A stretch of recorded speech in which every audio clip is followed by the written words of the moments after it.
ባለፈው ሳምንት ጥሩ ጊዜ እንደነበረ አየሁ።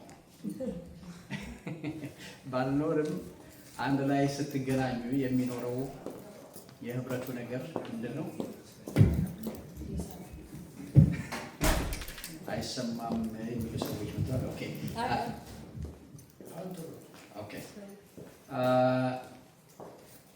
በአንድነት ወንድምና እህቶች ሲሰባሰቡ ምን አለ? ፍቅር ስላለ ከፍቅር የተነሳ ግንኙነቱ ሁሉ ያማረ ይሆናል። በአንድነት ስንሰበሰብ የምናሳየው እኛን ሳይሆን ክርስቶስን ስለሆነ ምን ይሆናል? ያ ስለሚታይ ጥሩ ጊዜ ይኖራል። እግዚአብሔር ይመስገን ስላለፈው ጊዜ፣ እግዚአብሔር ይመስገን ስለሚኖረን ጊዜ። ባለፈው ጊዜ እዚህ ላይ እንደነበርኩኝ ምን ነበረ ትንሽ ወደ ኋላ ወስጃችሁ ነበር አይደለም? ማለት አንዳንድ ጊዜ የምናልፋቸው ነገሮች አሉ። ጀስ እንደ ተረት ሆነው ያየናቸው ወይ እንደ መፈክር አድርገን የምንወስዳቸው ወይም ወንጌል ላይኖርባቸው የምናስበው እግዚአብሔር ግን በመጽሐፍ ቅዱስ ላይ የጻፋቸው ብዙ ነገሮች አሉ። ዛሬ ወደዛ አይደለም የምንሄደው። ከዚህ ቀደም ረጅም ጊዜ በፊት የተነጋገርነው ነገር ነበር። ወደዛ እንመለሳለን። እግዚአብሔር አይኖቻችን እንዲከፍትና እንዲያስተምረን እስቲ እንጸልይና የእውነት ባለቤት የሆን ካንተ እውነት ካንተ እንጂ ከማንም ስለሌለ እውነትህን ትገልጽልን ዘንድ በእውነትም እንድንኖር ትረዳን ዘንድ አይኖቻችን ከአንተ የተከፈቱ እንዲሆኑ እንለምንሃለን። አባት ሆይ የቃሉ ባለቤት አንተ ነህ፣ ሌላ ማንም አይደለም። አንተ ስትገልጥ ብቻ እውነት ለኛ ይበራል። አንተ ስትገልጥ ብቻ እውነት ከኛ ጋር ይዋሃዳል። አቤቱ ቃልህ ከኛ ጋር ተዋህዶ ሕይወታችን አንተን የሚያሳይ እንዲሆን እንድትረዳን እንለምንሃለን። ጊዜያችንን ሁሉ አንተ ተረከብ፣ በኢየሱስ ክርስቶስ።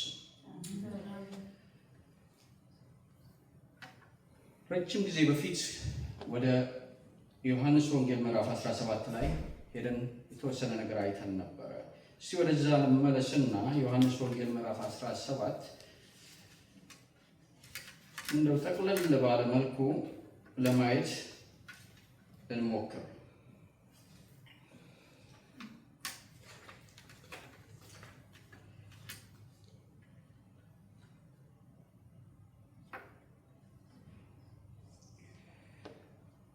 ከፈረንጆቹ የተሐድሶ ማለት በአማርኛችን ተሐድሶ የምንለው ሪፎርም ማለት ነጮች የሚሉት ሪፎርም ቸርች የሚባል ሰምታችሁ ታውቃላችሁ? ወይንም ተሐድሶ ማለት ነው። የተሐድሶ አስተማሪዎች አንዱ ከሚባለው ፊሊፕ የሚባል የቲዮሎጂ ሌክቸረር ነበረ። ስለዚህ ምዕራፍ ሲናገር እንዲህ ብሎ ነበር። በዚህ የሕይወቱ መጨረሻ ከመሞቱ በፊት ካስተላለፈው ነገር ማለት ነው። በሰማይ ሆነ በምድር የእግዚአብሔር ልጅ ራሱ ካቀረበው ጸሎትና የበለጠ ምንም ነገር የለም። የእርሱን ድምፅ የሰማንበት እርሱንም የሚያደርገውን ያየንበት ነገር ይህ ነው አለ። ይህ ምዕራፍ ክርስቶስ ለመጀመሪያ ጊዜ ከአንደበቱ ወጥቶ ሲጸልይ የምንሰማበት ነው። ክርስቶስ በዚህ ምዕራፍ ላይ የምንመለከተው ከቁጥር 1 ጀምሮ እስከ መጨረሻ የእርሱን ጸሎት ነው የምንሰማው። ከመሞቱ በፊት የጸለየው አንዳንድ ጊዜ በስተት የምንላቸው ነገሮች አሉ አይደለም? የጌታ ጸሎት የምንለው አባታችን ሆይ በሰማይ የምትኖር ነው። ያ የእሱ ጸሎት አይደለም። ምክንያቱም እርሱ ምንድነው? አምላክ ነውና ያ ለደቀ መዛሙርቱ ያስተማረው ነበር። የእርሱ ጸሎት ግን ትክክለኛው ጸሎት በዚህ በምዕራፍ 17ኛው ላይ የምንመለከተው ነው። ምዕራፍ 17 ላይ ስንመጣ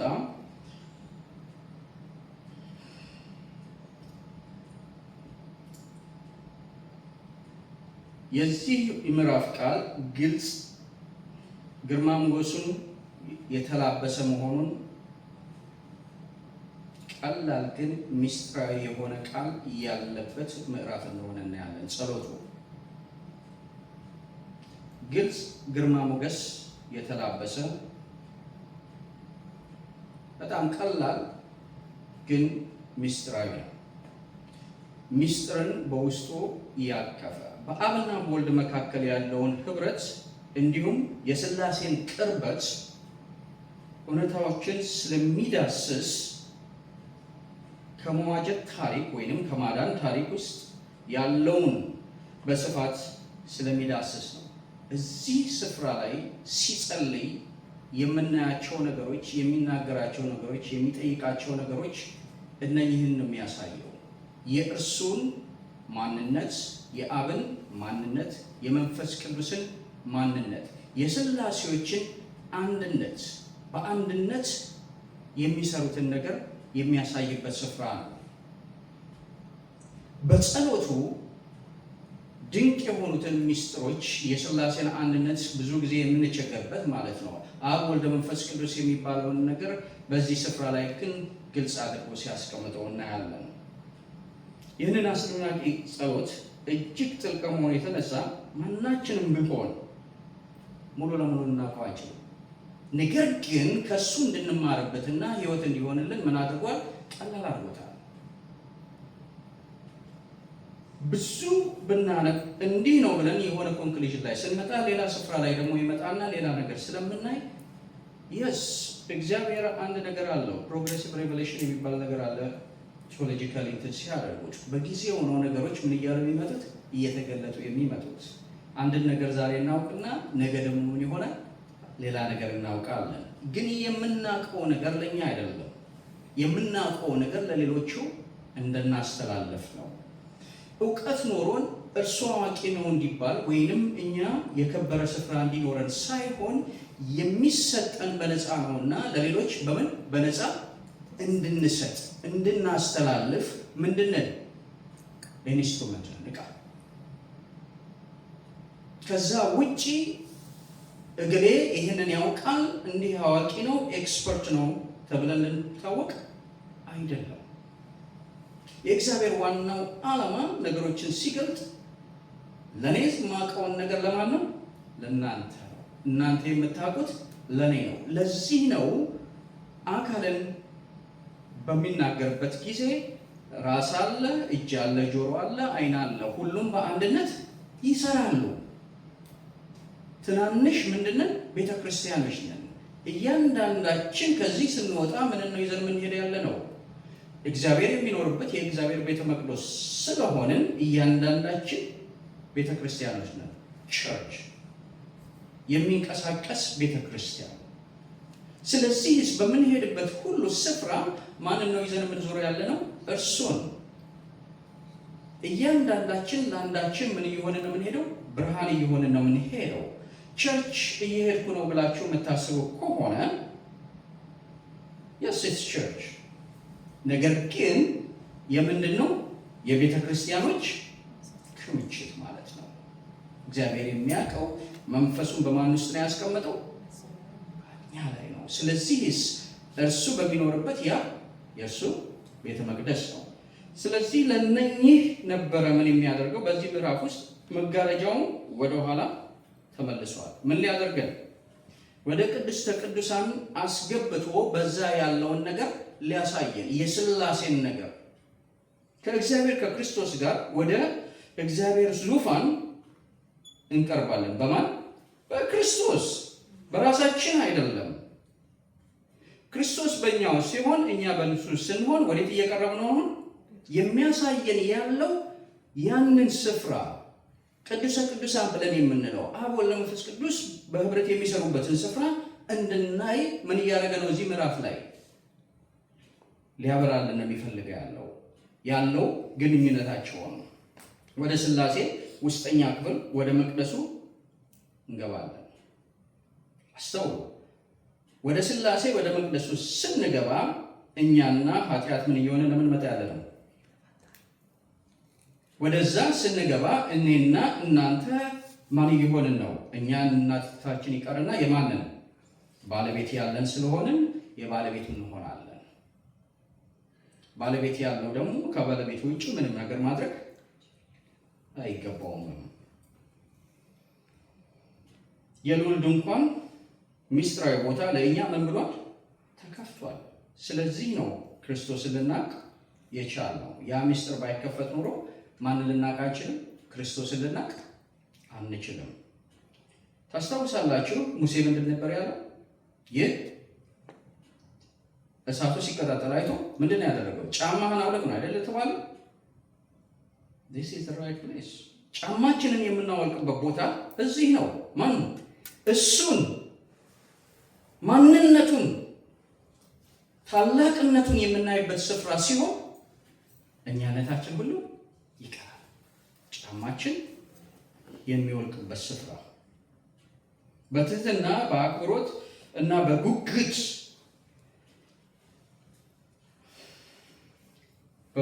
ልብ የምንሰማው ይህ ሚስጥራዊ የሆነውን የእግዚአብሔር ቃል ስፍራ ያለበት ቦታ ነው። ከመጽሐፍ ቅዱስ ውስጥ ዙሪያውን ብንዞር ክርስቶስ ያለውን ሸክም ይዞ የጮኸበት ስፍራ የምናየው የጸለየውን ነገር የምንሰማበት እዚህ ቦታ ነው። በመጽሐፍ ቅዱስ ውስጥ በጣም ቅዱስ ቦታ ሊሆን ይችላል።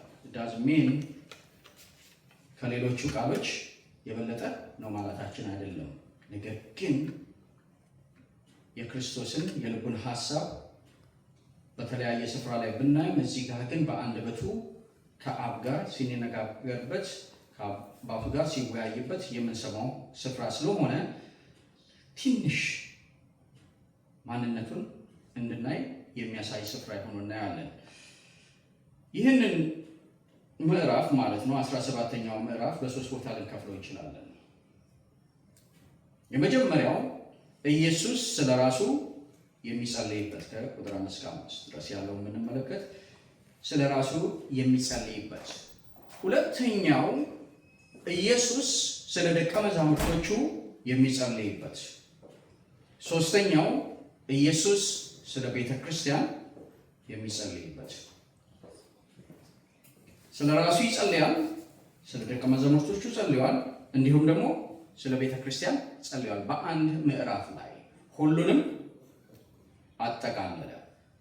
የራሱን የደቀ መዛሙርቱን ወንጌሉን ገና ይዘው ለዓለም የሚሄዱትን ከዛ በኋላ ለተመሰረተችው ለዚች ቤተ ክርስቲያን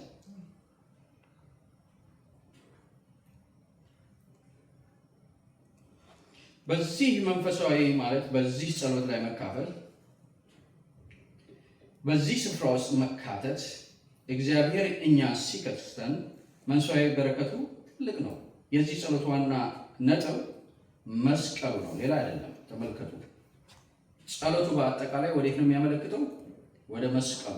ከመስቀሉ ውጭ ምን ሊሆን አይችልም? መፈጸም ያለባቸው ነገሮች ሁሉ ሊፈጸሙ አይችሉም። ክርስቶስ ወደ መስቀሉ ካልሄደ የኔና የናንተ ደህንነት ሊሆን አይችልም። ስለዚህ ጸሎቱ ዋናውና ትልቁ ዓላማው ምን ላይ ነበር የሚያተኩረው? መስቀሉ ላይ ነበር። ማዕከላዊ ክፍሉ ያ ነው። ሁሉ ነገሩ ከዛ የመነጨ ነው። ሐዋርያው ጳውሎስ እንዲህ ይላል፣ ክርስቶስ መስቀል ካልሆነ በቀር ትምክህት ከእኔ ይራቅ። ከማን? ከክርስቶስ መስቀል ካልሆነ በቀር ትምክህት ከማን? ከእኔ ይራቅ። ትልቁ ችግራችን በምናውቀው ነገር እንመካለን አይደል? ባለን ነገር እንመካለን፣ በሚሆንልን ነገር እንመካለን። ነገር ግን የክርስቲያኖች ትምክህት አንድ ነገር ነው። ምኑ ብቻ? ከክርስቶስ መስቀል በቀር ሌላ ሁሉ ኑሯችን ሁሉ ከዛ መስቀል ውጪ ከሆነ ከንቱ ነው። ትምክህታችን ደረታችንን ነፍተን የምንሄድበት ማንነታችን የሚታይበት ያ ብቻ ነው። ከዛ ውጪ ወገኖቼ ያለን ነገር ሁሉ ይዛችኋት አትሄድም። ይችላል የት ነው የሚቀር?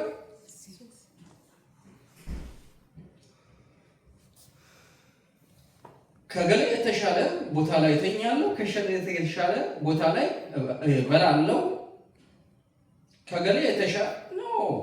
ያ ሁሉ ምንድነው? ከንቱ ትምክታችን የማን ብቻ ነው? ያመስክር ብቻ። ከዛ ውጭ ግን ሌላው ለከንቱ ኑሮ መኖር፣ ነገር ግን እረፍት ለሆነው ኑሮ መኖር መልካም ነው። ትንክ የምዕራፉን ሀሳብ ትንሽ ይዘነዋል እንበልና ኢየሱስ ከደቀ መዛሙርቱ ጋር በላይኛው ክፍል ውስጥ ነበረ። ማለት አስተውሉ፣ ይህንን ጸሎት ከመጸለዩ በፊት ወደዚህ ስፍራ ከመምጣቱ በፊት ኢየሱስ ምን ነበር ያደረገው? በላይኛው ክፍል ነበረ። ከማን ጋር? ከደቀ መዛሙርቱ ጋር። ከምዕራፍ 13 እስከ 16 ያለውን ነገር በኋላ ነው ወዴት የመጣው? ወደዚህ ጸሎት የመጣው። ምን አዘጋጁልኝ? ራት አዘጋጁ። ከዛስ በኋላ ከእነርሱ ጋር ሆኖ ምን ማለት ጀመረ?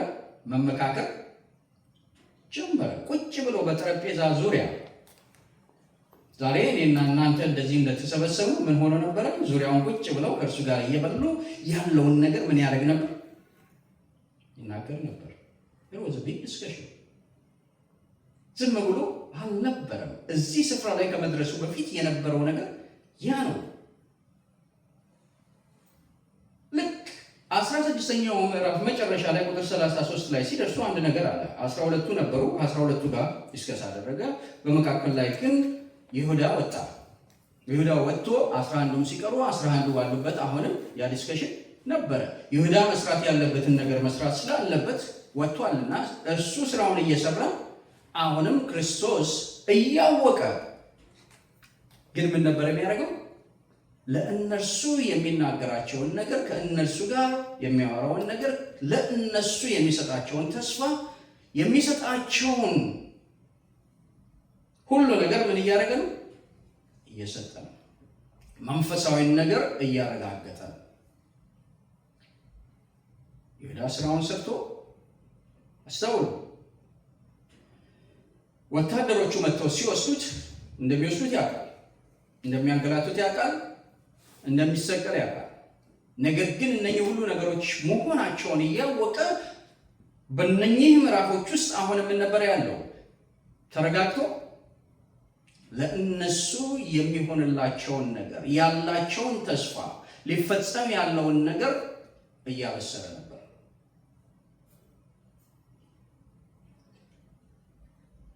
ነገ ጠዋት መጥተው እንደሚያስሩን ወይንም ነገ ጠዋት ስደት እንደሚኖር ብናቅ የት ነን?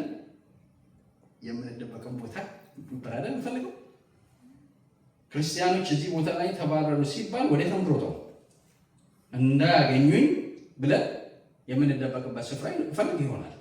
ነገር ግን እዚህ ጋር የምታዩት ያ ሁሉ ነገር እንደሚሆን፣ ነገሮች እንደሚለወጡ እያወቀ ከእነርሱ ጋር ምን ብሏል? ቁጭ ብሎ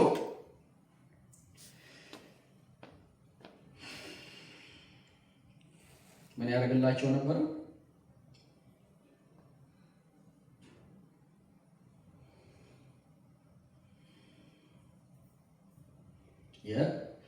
እርሱ የሆኑትን አማኞች የሆኑት መንፈሳዊ ሕይወት ታላቅ እውነታዎች ሁሉ ቃል ገብቶ ነበረ። በጠረጴዛው ንግግር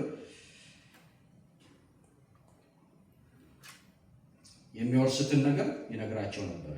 ኪዳኖችን ይገባላቸው ነበር። ተስፋቸውን ይናገር ነበር። የሚጠብቃቸውን ተስፋ ግን ምዕራፍ 16 ቁጥር 33 ላይ ሲደርስ ምን አላቸው? በእኔ ሳላችሁ ሰላም እንዲሆንላችሁ ይህንን እናገርላችኋለሁ። በዓለም ሳላችሁ መከራ አለባችሁ። ነገር ግን ምን አለ? አይዟችሁ እኔ ምንም ዓለምን ኢየሱስ የመጨረሻ ድል ተስፋዎችን እንደሚሰጣቸው ቃል ሲገባ በዚህ ንግግሩን ቢያሳርግም ሰላም እንደሚሰጣቸው ቃል ገባላቸው፣ ደስታ እንደሚሰጣቸው ቃል ገባ፣ ድጋፍና አቅርቦት ወይንም የሚያስፈልጋቸውን ነገር እንደሚሰጣቸው የሚፈልጉትን አይደለም የሚያስፈልጋቸውን ነገር። ብዙ ትልቁ ችግር ያለብን ምንድን ነው? የምንፈልገውን ነገር እንዲሰጥ ነው አይደል? ትግላችን፣ ጸሎታችን ሁሉ ምንድን ነው? ይሄንን ስጠኝ፣ ይሄንን አድርግልኝ ነው። የሚያስፈልጋቸውን ነገር እንደሚያገኙ ቃል ገባላቸው። ለጸሎታቸው መልስ እንደሚሰጥ፣ ኃይል እንደሚሰጣቸው እዩ። እነኚህ ሁሉ ነገሮች እየሆኑ መከራ እንደሚኖርባቸው አውቃለሁ። አብሯቸው እስከምን እስከ ዓለም መጨረሻ አብሯቸው እንደሚሆን መንፈስ ቅዱስን እንደሚልክላቸው ከእነርሱ ጋር ህብረት እንደሚኖረው ቃል ገባ። መከራ እንዳለባቸው እንደሚኖርባቸው ከተናገረ በኋላ ምንድን ነው? ድል ግን እንደሚሰጣቸው ተናገረ።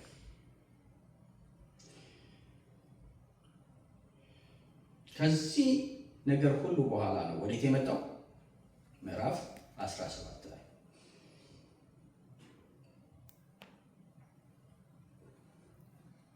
የተገለጸውን ድል ወደ እውነት ለመቀየር የእግዚአብሔር እርምጃ አስፈላጊ ነገሮችን እንዲሁ አይከሰቱም።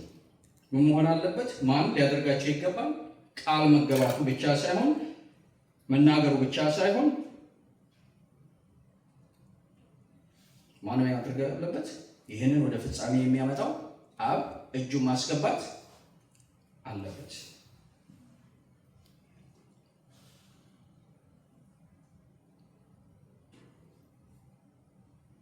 መጽሐፍ ቅዱስ ከተጠቀሱት ሁሉ አስደሳች ጸሎት ብለን የምንለው ቢገኝ እዚህ ቦታ ላይ ያለው ነው። ኢየሱስ በአእምሮ ውስጥ አንድ ዋና ክስተት እንዳለ መጸለዩ እውነት ነው። እሱም በመስቀል ነው። ወዴት ነው የሚሄደው? ወደ መስቀል እንደሚሄድ ያውቃል። እንደሚሞት ያውቃል። ምን እንደሚሆን የክህደቱ ንግግር ምን እየሆነ ነው? ከኋላ እየተደረገ ነው። ይሁዳ ሄዶ በምስጢር እየተዋየ ነው። ዋጋ እየተተመነለት ነው። ነገር ግን በዚህ ሁሉ ውስጥ እነኛ ወታደሮች በቅርብ ወታደሮቹ እንደሚመጡ እስር ቤት እንደሚወስዱት የሁሉ ነገር እንዲሁም እያወቀ የጸሎት የኢየሱስን ምድራዊ አገልግሎትን ተመልከቱ። ይህ ጸሎት በዚህኛው 17ኛው የምድራዊ አገልግሎቱን ጨርሶ ወዴት የሚሄድበት? ወደ ሁለተኛው ክፍል ወዴት? ወደ አማላጅ ስራው የሚገባበት ጊዜ ነበር። እስከዛ ድረስ ግን ምን መሆን ነበረበት? በዛኛ ነገሮች ውስጥ ማለፍ ነበረበት። ከአንደኛው አገልግሎቱ ወዴት? ወደ ሁለተኛው አገልግሎት የሚሄድበት ወደ ክህነት ስራ ውስጥ የሚገባበት። በዕብራውያን ምዕራፍ 2 ላይ እንደሚለው ምን አለን? ካህን አለን ነው አይደለም? ያ ካህን ምን? በምንም ኃጢአት ያልወደቀ ንጹሕ የሆነ ስለኛ ምን የሚል የሚማልድ። ሁል ጊዜ ስለ ማማለዱ ስንመለከት ያንን ነው አይደለም የምናየው። ሊቀ ካህን ኃጢአት የሌለበት ሊቀ ካህን ስለኛ በማን ፊት? በአብ ፊት የሚቆም ስለኛ የሚማልድ እንደማን? እንደ አሮን። እዩ በዚህኛው እንደዚህ ዕብራውያን ቢገልጸውም፣ ነገር ግን እዚህ ጋር ስንመለከት በምዕራፍ 17 ላይ ስራውን በትክክል ግልጽ ሆኖ እናየዋለን። የሚናገራቸውን ቃላት ከአብ ጋር ያለውን በምድር ላይ ሆኖ ያለውን ኮንቨርሴሽን አባት ከልጅ ጋር የሚኖረውን ምንድን ነው የሚለው? አባት ሆይ ልመናው በዚህ በ17ኛው ምዕራፍ ላይ ግልጽ ሆኖ እናየዋለን። ሁለተኛው ስራው ላይ ሲገባ የሚሆነው ምዕራፍ 17 ቁጥር 1 እስከ 5 ያለውን የመጀመሪያውን ክፍል ብለንም በደና ኢየሱስም ይህንን ተናግሮ ወደ ሰማይ ዓይኖቹን አነሳና እንዲህ አለ፣ አባት ሆይ ሰዓቱ ደርሷል። ልጅህ ያከብርህ ዘንድ በሥጋውም ሁሉ ላይ ስልጣን እንደሰጠኸው ለሰጠኸው ሁሉ የዘላለም ሕይወት ይሰጣቸው ዘንድ ልጅህን አክብረው። እውነተኛ አምላክ ብቻ የሆን አንተን የላከውንም ኢየሱስ ክርስቶስን ያውቁ ዘንድ ይህች የዘላለም ሕይወት ናት። እኔ ላደርገው የሰጠኸኝን ሥራ ፈጽሜ በምድር አከበርሁ። አሁንም አባት ሆይ ዓለም ሳይፈጠር በአንተ ዘንድ በነበረኝ ክብር አንተ በራስህ ዘንድ አክብረኝ። ኢየሱስም ይህንን ተናግሮ ምን ተናግሮ ወዴት ነው የሚወስድን? ይህንን ተናግሮ የትኛው? ከምዕራፍ 13 እስከ 16 ያለውን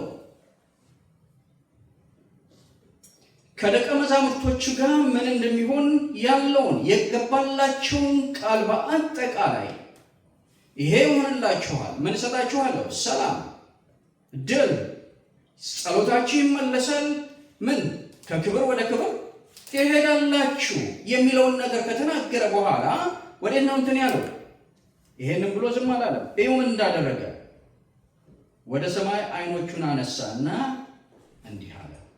ወዴት? ወደ ሰማይ ዓይኖቹን አነሳና እንዲህ አለ። ታስታውሱ እንደሆነ በሉቃስ ወንጌል ላይ አንድ ጸሎት አይተናል አይደለም? ጻድቅ ነኝ የሚለውና ኃጢአተኛ ነኝ የሚለው አይደለም? ኃጢአተኛ ነኝ የሚለው እንዴት ነበረ? አንገቱን ቀና አድርጓል?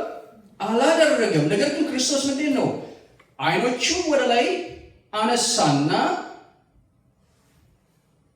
ይኸው ቃል የገባው ነገር ሁሉ ሊፈጸም የሚችለው የሰጣቸው ተስፋ ሁሉ ሊፈጸም የሚችለው ከድል ወደ ድል መሄድ የሚችሉት ኃጢአታቸው ሁሉ ሊወገድ የሚችለው አንድ ነገር ብቻ ሲሆን ነው። ያንን የተከፈለውን ዋጋ የሚያረጋግጥ ያንን የሚከፈለውን ዋጋ ማህተም የሚያደርግበት ማን እስካለ?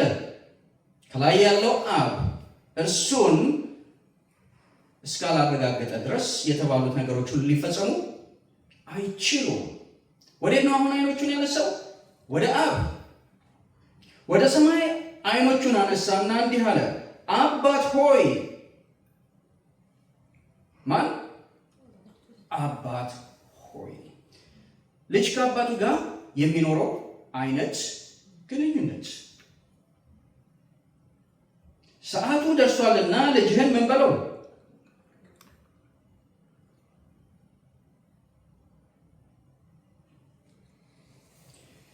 ልጅህ ያከብርህ ዘንድ በሥጋ ሁሉ ላይ ስልጣን እንደሰጠኸው ለሰጠኸው ሁሉ የዘላለም ሕይወት ይሰጣቸው ዘንድ ልጅህን እዩ። የሚጠይቀው ነገር አባት ሆይ ሰዓቱ ደርሷል። ልብ በሉ፣ የምኑ ሰዓት? ሰዓቱ ደርሷል። ምንድነው ያላቸው?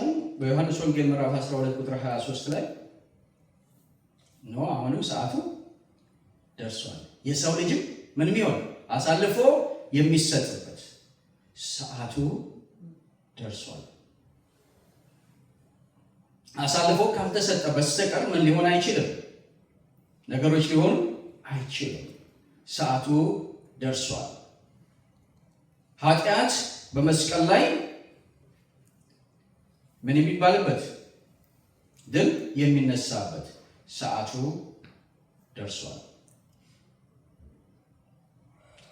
ሁለቱ true eternity ምን የሚሆኑበት በእንጨቱ ላይ የሚገናኙበት በዛ መስቀል ላይ የሚገናኙበት ሰዓቱ ደርሷል። ያ ሰዓት ስለደረሰ ምን በል ነው የሚለው? ሁሉን እኮ ያውቃል። ወደ አባቱ እኮ መጮህ የለበትም። ነገሮቹ እንደሚከናወኑ ያውቃል። ነገር ግን እነኚህን ሁሉ ነገሮች እያወቀ በዚህ ምድር ላይ እንደ ልጅነቱ እንደ መምጣቱ ምን እያደረገ ነው? ወደ አባቱ እየጸለየ ነው። ልብ ብሎ አንዳንድ ጊዜ አለብን ችግር አይደለም? ጸሎትና እኛ ያውቃል እኮ እሱ ምንለው ነገር አለ አይደል? የስ ያውቃል፣ ግን አይነገረው። የስ ያውቃል፣ ምንም በለው እና ማክረው የስ ያውቃል። ነገር ግን ከእርሱ ጋር ያለን ግንኙነት ትንፋሻችን ምኑ ነው? ያ ነው እኮ ከእርሱ ጋር መነጋገራችን ምን ያህል ፕሪቪሌጅ እንዳለ ተመልከቱ። ከማን ጋር ለመነጋገር? ሁሉን ከፈጠረው ከእርሱ ጋር፣ ሁሉን ከሚያውቀው ከመሆኑ በፊት ከመፈጸሙ በፊት ከሚያውቀው ጋር ምን ለመነጋገር፣ አባ አባ ብሎ ለመጥራት። አንዳንድ ጊዜ እንረሳውና እንደ ባሪያ እንሆናለን አይደል? ልጆች ናችሁ ነው አይደል? በእምነት የለም ብሏል። ሰዓቱ ደርሷል። ምን ሊያደርግ? ልጅህ ያከብርህ ዘንድ። ያቀደመው ነገር ተመልከቱ። ልጅህ ምን ያደርግህ ዘንድ? ያከብርህ ዘንድ። እግዚአብሔር አብ የሚከብረው ምን ሲሆን ብቻ ነው? ዋጋው ሲከፈል። ዋጋው ካልተከፈለ በስተቀር እግዚአብሔር አብ ሊከብር አይችልም። የኃጢአታችንን ዋጋ የሚከፍለው እርሱ በመስቀል ላይ እስከሚሞት ድረስ ማን አይከብርም? አብን ያከብረው ዘንድ ስለማን? ስለ ሕዝቡ፣ ስለተመረጡ፣ ስለ እነርሱ ማን መሞት አለበት? ክርስቶስ መሞት አለበት። ስለዚህ ሰዓቱ ደርሷል። ቀላል ነገር እኮ አይደለም። ቁጥር 27 ላይ 12ኛው ምዕራፍ ቁጥር 27 ላይ ሲደርስ ምንድን ነው የሚለው? ምን ያህል እንደጨነቀው የምታዩት ምን አድርገው ይላል? ይህንን ከእኔ ነገር ግን የማፍቃድ አይሆን። አይገርምም? አሁን ነፍሴ ታወካለች። ምን ስላለው? አባት ወይ ከዚህ ሰዓት አድነኝ። ነገር ግን ስለዚህ ወደዚህ ሰዓት መጣሁ። ስለምን? ስለዚህ ወደዚህ ሰዓት መጣሁ። የማንን ዋጋ ሊከፍል? የኃጢአተኞችን ዋጋ ሊከፍል፣ የሕዝቡን ዋጋ ሊከፍል። እዩ፣ በዛ ሰዓት የክርስቶስ ነፍስ ምን ያህል ተጨንቃ እንዳለች፣ ምን ያህል ምን ውስጥ ነው ያለው? ነፍሳችሁ ትንሽ ነገር ሲሆን የሆነ ነገር ሲደርስብን የምንጨነቀውን አስተውሉ። ለሚያልፍ ነገር ጸጉራችንን እነጫለን አለ። እኔና የተወሰነ ሰዎች ጸጉር የለንም እንጂ ከመጨነቃችን የተነሳ ማለት ነው ምን እንሆናለን? የዛ ነገር ላይ እንደርሳለን። እንግዲህ የተወሰነ ነው ጸጉር የሌለን ነጭተን ጨርሰን ነው። ልጅህ ያከብርህ ዘንድ በሥጋ ሁሉ ላይ ስልጣን እንደሰጠኸው ልጅህ ያከብርህ ዘንድ። ተመልከቱ፣ በሥጋ ለባሽ ሁሉ ላይ ስልጣን እንደሰጠኸው ሁሉ የዘላለም ሕይወት እንዲሰጣቸው። ልብ በሉ። ክብርን የሚፈልገው ያለው ስለምንድን ነው? ለሌሎች ክብር ለመስጠት ነው። ክብርን የሚፈልገው ያለው ለራሱ አይደለም፣ አብን ያከብር ዘንድ ነው። ክብርን የሚፈልገው ያለው ማንን? እርሱን ከፍ ለማድረግ ነው። ክብር የሚፈልገው ያለው ከአብ የተሰጡትን እነርሱን አንተ የሰጠኸኝን ምን እነኛን ሕዝቦች ምን ላደርግ ዘንድ? ሕይወትን እሰጣቸው ዘንድ። ሕይወት በማን ላይ ያለችው? በማን እጅ ነው ያለችው?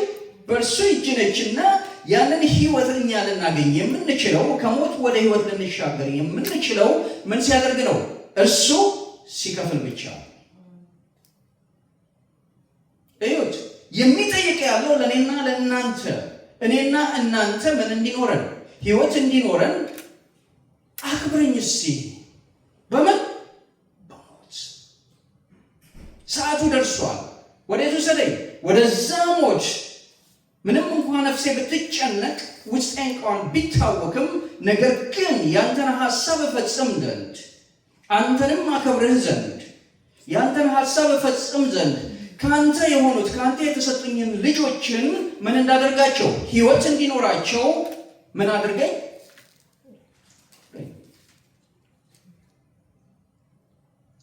እኛ የምንፈልገው ክብር ለማን ነው?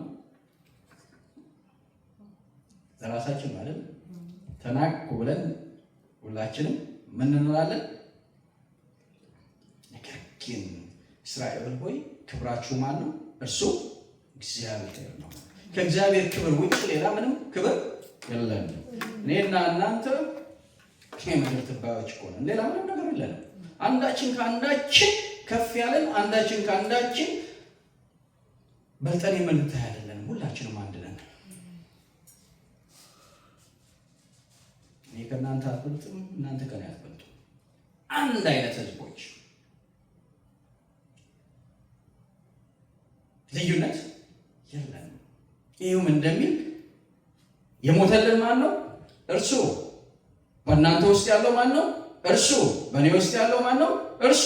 ስለዚህ እሱ ከሆነ በእኛ ውስጥ ያለው በእናንተ ውስጥ ያለው ምንድን ነው ልዩነታችን? አንድ አይነት ህዝቦች።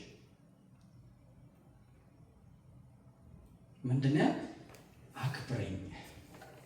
በየትኛው ምን እናደርግላቸው? ህይወትን እሰጣቸው ዘንድ ምን እናደርግ? ከሞት ወዴት? ወደ ህይወት ይሻገሩ ዘንድ የምጸልየው ያለሁት ሌላ አይደለም። ይሄንን የሰጠኸኝን ስራ እፈጽም ዘንድ ምን አድርገኝ? አክብረኝ።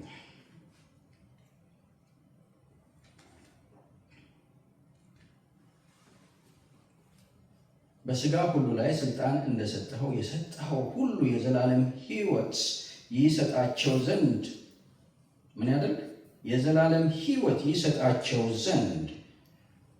አስታውሳላችሁ ምንድን ነው ያለው? ከአንተ ሰጣኝ ነው አይደለም የሚለው? ማን? 6ኛው ምዕራፍ ላይ እርሱ የሚሰጠኝ ነው አይደለም የሚለው? እሱ አብ ካልሰጠው በስተቀር ወደ እርሱ ሊመጡ አይችልም። ወደ እኔ የሚመጡትን ደግሞ አላወጣቸውም። ወዴት ነው? ጠብቆ እስከ ዓለም መጨረሻ ድረስ ወዴት? ወደ ተገባላቸው ቃል ይዟቸው ይሄዳል። የሚጸልያ ያለው ምንድን ነው? ለራሱ ነው እንዴ? ለእኔና ለእናንተ የኔና የእናንተን ህይወት ያከብር ዘንድ እየጮኸ ነው። ስራውን ይፈጽም ዘንድ፣ አባቱን ያከብር ዘንድ፣ እውነተኛ አምላክ ብቻ የሆነ አንተን የላከውንም ኢየሱስ ክርስቶስን ምን ይሉ ዘንድ? ያውቁ ዘንድ። ማንን ያውቁ ዘንድ? ኢየሱስ ክርስቶስን ያውቁ ዘንድ። ረፍት የሚሆነው እርሱን በማወቅ ነው። ማወቅ ሲባል ልብ በሉ፣ ማወቅ ሲባል ስሙ ማወቅ አይደለም። ማወቅ ሲባል መናገሩን አይደለም። ማወቅ ሲባል ለሱ መኖርን ነው። ስናውቀው ለእርሱ እንኖራለን። ለእርሱ ካልኖርን፣ እኔ ለእርሱ እሱ በእኔ ውስጥ ካልኖረ እንተዋወቃለን። ታያላችሁ፣ ትልቁ ችግር ጌታን አውቃለሁ፣ የስ ማወቅ እንችላለን። ምንድን ነው ያለው? ስንዴና እንክርዳድ አለ አይደለም? ቤተክርስቲያን ውስጥ በዚህ አይነቱ ነገር ይኖራል። የለም አላለም። እግዚአብሔር ዝም ብሎ አልጻፈውም። ስንዴዎች አሉ፣ እንክርዳዶች አሉ። እንክርዳዶቹ ማንን እናውቃለን ይላሉ? እርሱ እናውቃለን ይላሉ አይደለም? ስንዴዎቹ እርሱ እናውቃለን ይላሉ። ስለዚህ ስንዴ እንድንሆን እንጂ እንክርዳድ እንድንሆን አይደለም። እርሱን ስናውቅ፣ በእርሱ ስንኖር፣ እርሱ በእኛ ሲኖር ምንድን ነው የምንሆነው? እኛ የእኛነታችን ይቀርና የእርሱ እንሆንና፣ አቤት አስቡት፣ ጠዋት ስትነሱ ሀሳባችሁ ሁሉ በእናንተ ሳይሆን በእሱ ላይ ሲሆን፣ ማታ ስትተኙ ሀሳባችሁ በእናንተ ሳይሆን በእሱ ላይ ሲሆን፣ መኖራችሁም መሞታችሁም ምን ሳይሰማችሁ ሲቀር፣ ነገሮች ሲፈጸሙም ሳይፈጸሙም ሁል ጊዜ በእናንተ ውስጥ ሰላም ሲኖር፣ እዩት። ከዛ የበለጠ ምን ነገር አለ? በዓለማችንና 1 ትሪሊየን ሊኖር ነው ብለዋል አይደለም? ያ ሁሉ ብር ኖሮት ክርስቶስ ከሌለው ምን ዋጋ ነው? ሁሉ ነገር ኖሯችሁ በምድር ላይ የሚሆነው ነገር ሁሉ ተፈጽሞላችሁ፣ ነገር ግን እረፍት ውስጣችሁ ከሌለ፣ እረፍትን ፍለጋ ሁሌ እየሮጣችሁ ሳታገኙ ስትቀሩ ምንድን ነው ያለው? ሰላሜን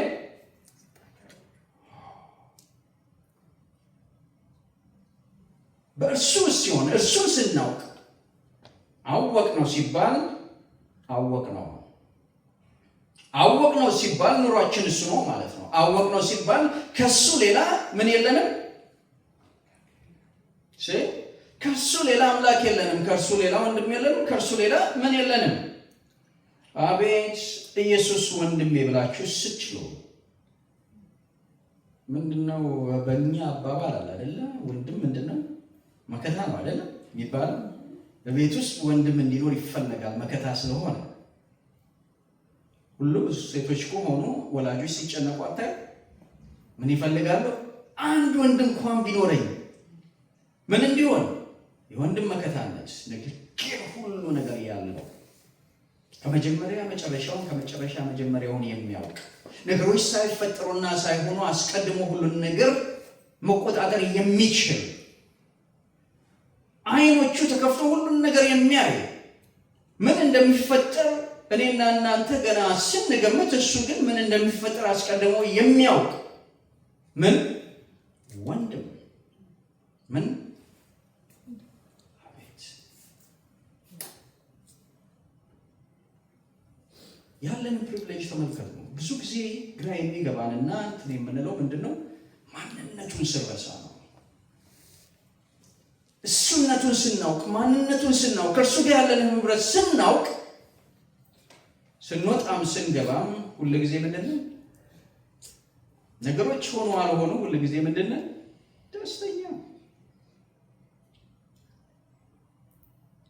አለበለዚያስ ሁሉ ጊዜ ምን እያለ ነው የምንሄደው? እኔ እንዲህ እንዳለን ከእርሱ ጋር ስንገናኝ መሄድ አቤቱ ይርዳል።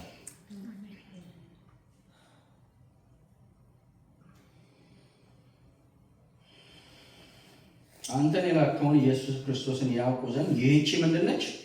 የዘላለም ሕይወት ናት። ምንድነች? የዘላለም ሕይወት ናት።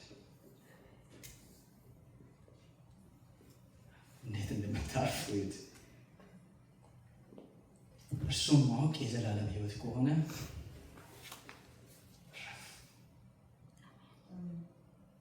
ምን ያስጨነቀን? ውስጣችሁ ካረፈ ባዶ ኪሳችሁን ሆናችሁ ፊታችሁ ፈክቶ ይታያል። ምክንያቱስ ምን አድርጓል? የሚያስፈልጋችሁን ሁሉ እሰጣችኋለሁ። የምትፈልጉትን አላለም። የሚያስፈልጋችሁን ሁሉ እሰጣችኋለሁ። የእኛ ስቃይ የምንፈልገውን ሁሉ ስላላገኘን ምን እንላለን? ኪሳችን ውስጥ ብር አለ፣ ነገር ግን ምን እንሆናለን? እንነጫነጫለን። ማጉረምረም ይሆናል ነገራችሁ።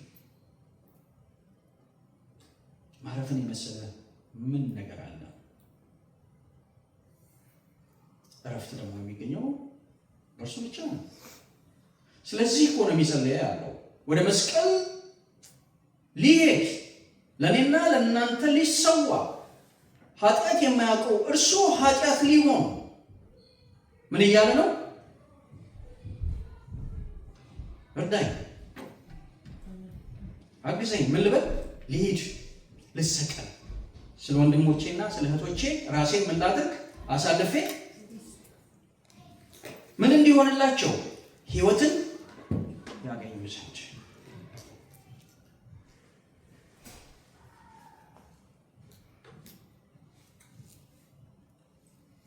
እኔ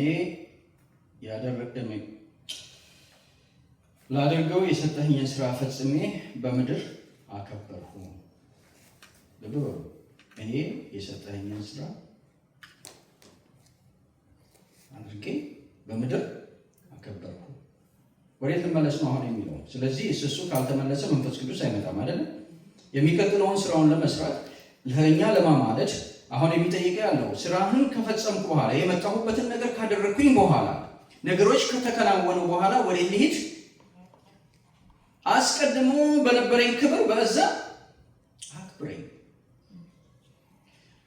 ይኸው አሁንም እኮ ያንን ክብሩን የሚፈልገው ለራሱ አይደለም። የሚገርመው ነገር ክብሩን የሚፈልገው ያለው አባት ወይ ዓለም ሳይፈጠር ከአንተ ዘንድ የነበረኝን ክብር አንተ በራስህ ዘንድ ምን አድርገኝ? አክብረኝ። እዛ በሄደ ጊዜ ምንድነው የሚሆነው?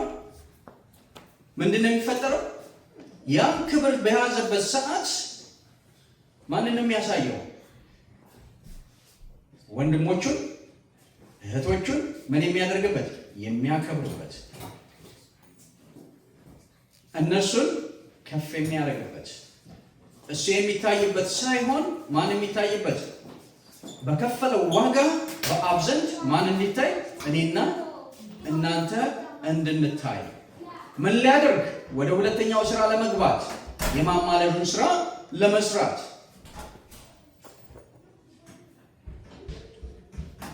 አንዳችም እንኳን ስለ ራሱ የሚጸልየው ጸሎት የግሉ ነገር ሳይሆን የማንን ነገር ለመፈጸም ነው?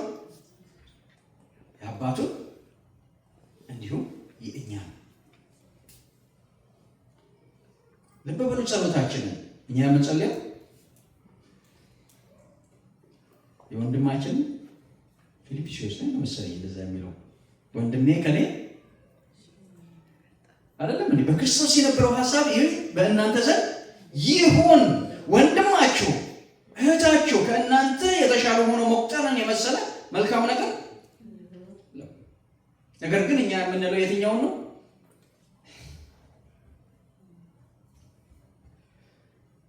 እግዚአብሔር ይርዳል። ለዚህ ነው የጸለየው። ምን ያለው? እኛ ክብር እንዲኖረን፣ እኛ እንከብር ዘንድ፣ እኛ ህይወት እንዲኖረን። የእርሱ ጸሎት፣ የእሱ ጩኸት፣ የሚማለደው ያለው ነገር ስለምንድን ነው? የሚከፍለው ዋጋ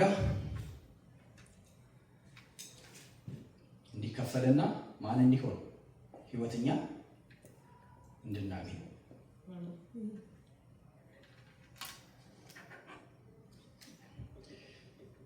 የመጀመሪያው ክፍል እንግዲህ ይህን ይመስላል። ሌላውን ሌላ ጊዜ እናያለን። ስለዚህ ይህ ምዕራፍ 17 ከ1 እስከ 5 የምናየው ማለት ነው። አሁን ክርስቶስ ኢየሱስ ስለማን ይጸልያል? ስለራሱ። በዛ ውስጥ ገማን አለ እኔና አንተ ምን እንድንሆን? በእርሱ ውስጥ ሆነን የዘላለም ህይወትን እናገኝ ዘንድ።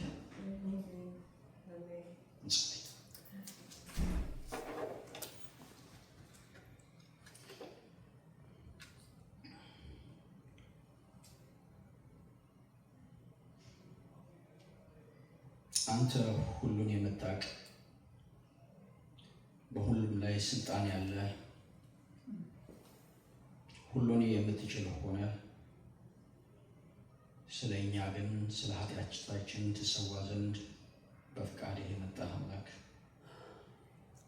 አቤቱ ያንተ እውነት ሁልጊዜ ለነፍሳችን ረፍት ነውና ስለተናገርከን ክብር ላንተ ይሁን።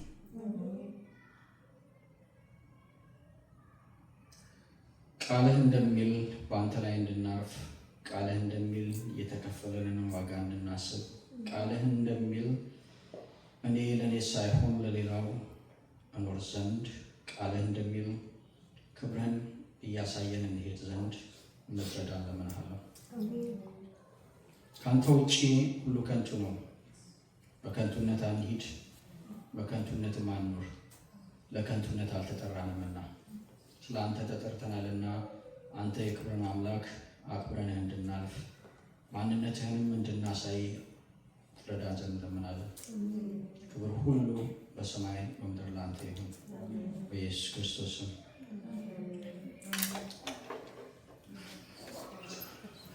ጌታ ይባርካችሁ። እንግዲህ ከዚህ በኋላ